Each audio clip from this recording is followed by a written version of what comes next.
안녕하세요. 썰처녀입니다. 구독과 좋아요는 썰처녀에게 큰 힘이 됩니다. 오늘의 사연 시작하겠습니다. 저는 서울에 사는 평범한 직장을 다니는 워킹맘입니다. 결혼 전 주위에서 첫째와 결혼한 사람들이 시댁과 문제가 많다는 이야기를 들었는데 제 남편은 둘째 아들이라 별 문제가 없을 거라고 생각했습니다. 더구나 아주버님은 40이 넘었지만 결혼을 하지 않고 항상 비혼주의자라고 이야기했습니다. 그러던 어느 날 갑자기 아주버님이 결혼을 한다고 여자를 집에 데려왔습니다. 여자는 저보다 5살은 어렸고 직업은 의사라고 했습니다. 어머님은 노총각인 아들이 드디어 결혼한다고 좋아하셨고 직업도 의사라고 하니 입이 귀에 걸렸습니다. 가족들도 모두 아주버님을 능력자라고 떠받아들였습니다. 어머님은 나이는 어리지만 형님을 많이 가르쳐주라고 말씀하셨습니다. 저 역시 어느 정도 각오는 하고 있습니다. 하지만 형님은 라면도 하나 못 끓이는 사람이었고 일이 바쁘다는 핑계로 제사가 있는 시댁에 관심조차 없었습니다. 제사 준비 어찌해야 할지 어머님께 연락드리면 형님은 의사니까 너랑 나랑 하자고 이야기하시고 형님께 몇 시에 오실 수 있냐고 물으면 매번 세미나라고 방문이 어렵다고만 말했습니다. 형님은 회사원인 저에게 회사는 칼퇴도 있지 않냐, 병원은 내가 하는 만큼 벌어가는 거라 몇 배는 더 힘들다며 저를 항상 무시했습니다. 그러던 중 아주버님네도 아이가 찾아왔고 동네가 비슷하다 보니 아이를 봐주는 일이 생겼습니다. 시간이 지날수록 아이를 봐주는 일이 많아졌고 주말이면 당연하게 우리 집으로 찾아왔습니다. 저도 평일에 일하느라 주말에는 쉬고 싶은데 연락도 없이 찾아오니 당황할 때가 한두 번이 아니었습니다. 주말에 우리도 쉬어야 한다고 이야기하니 형님은 자신이 생각이 짧았다고 미안하다고 한동안 찾아오지 않았습니다. 그러던 중 연락도 없이 갑자기 어머님께서 찾아오셨습니다. 자리에 앉자마자 첫째한테 다 들었다. 너가 오지 말라고 했다며? 의사면 오죽 힘들겠니? 너가 이해하고 좀 봐주고 해라. 그리고 애들끼리 같이 놀면 좋잖아. 라고 말씀하셨습니다. 우리 아이는 6살이고 형님 아이는 2살인데 도대체 뭘 같이 놀라는 건지 이해가 되지 않았습니다. 형님이 어머님께 일렀구나 하는 생각이 들었습니다. 어머님이 다녀가고 주말이 찾아왔습니다. 띵동하고 종이 울렸고 반갑지 않은 형님이었습니다. 들어오자마자 어머님한테 이야기 들었죠? 무슨 이야기요? 어머님이 잘 이야기했다는데? 저 약속 있어서 나가야 해서요. 고마워요 동서 하면서 황급히 아이를 저에게 맡기고 나갔습니다. 이게 지금 무슨 경우인가 싶어 남편에게 내가 베이비시터도 아니고 너무한 거 아니야? 나도 일하는 사람이고 주말에는 쉬고 싶어 라고 말했습니다. 남편도 형님의 행동에 기가 찼는지 형에게 바로 전화를 걸었습니다. 한참을 이야기하더니 알겠다고 하고 전화를 끊어버렸습니다. 뭐래? 라고 물으니 형수가 말하길 엄마가 자기한테 맡기고 다녀오라고 했대. 뭔 소리야? 나는 어머님께 그런 내용조차 들은 게 없는데? 그리고 아주버님이 계신데 왜 맡겨? 도저히 이해가 되지 않아 남편에게 되물었고 남편은 모르겠어. 자기가 엄마한테 연락해봐. 라고 말했습니다.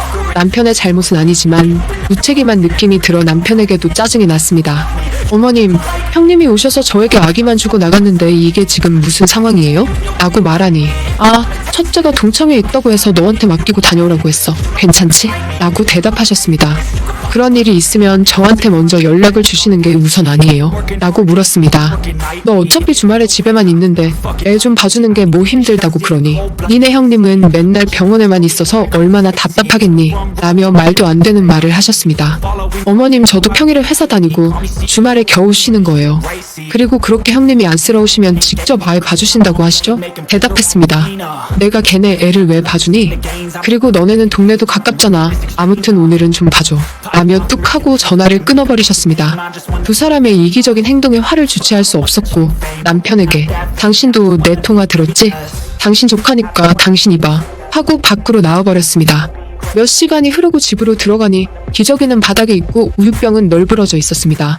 남편은 저를 보자마자 도와줘라고 이야기했습니다.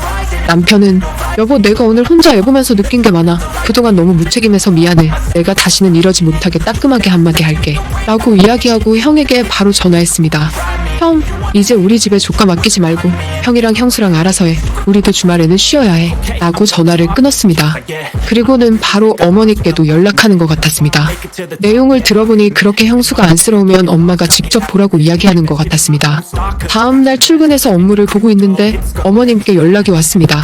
어제 그때 연락 받았다. 아니 애 하나 봐주는 거로 그렇게 생색을 내고 싶니? 우리 때는 3-4명도 그냥 봤어. 라며 이야기하셨습니다. 그 3-4명은 본인 자식 아니에요? 그리고 어머님 남편이 전화한 걸 왜 저한테 그러세요? 너가 조종하는 거잖아. 순하디 순한 걔가 왜 나한테 화를 내겠어? 라며 소리치셨습니다. 도저히 말이 통하지 않아. 어머님, 저 일하는 중이니까 더 하실 말씀 있으시면 오빠한테 연락하세요. 하고 전화를 끊어버렸습니다. 사건이 있는 뒤로 아이는 더 이상 우리 집에 맡기지 않았고 김장하는 날이 다가왔습니다. 당연히 참석하지 않겠지 했던 형님은 참석하겠다고 연락이 왔고 시댁으로 모였습니다. 어머님과 저는 야채부터 다듬어서 시작하였는데 몇 시간이 지나도 오지 않았습니다.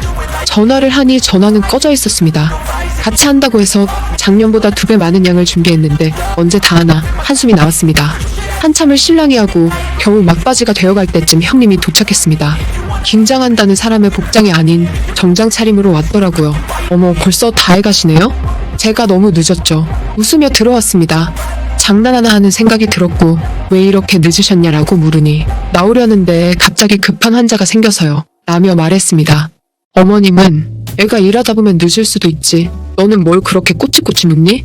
얼른 마무리나 하자. 라며 말씀하셨습니다.